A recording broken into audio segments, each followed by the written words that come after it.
Цифровой ветер, информационные технологии и информатика. То есть в данной неделе мы собрали все, что связано с программированием, с именно информатикой, с алгоритмизацией, с логикой.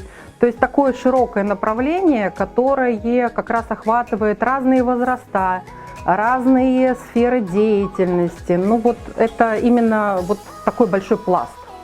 Туда, понятно, 3D не входит, потому что это отдельный у нас элемент, да, но вот именно то, что будет у нас связано с информационными технологиями, не чисто конкретным направлением, а именно информационными, это вот данное направление.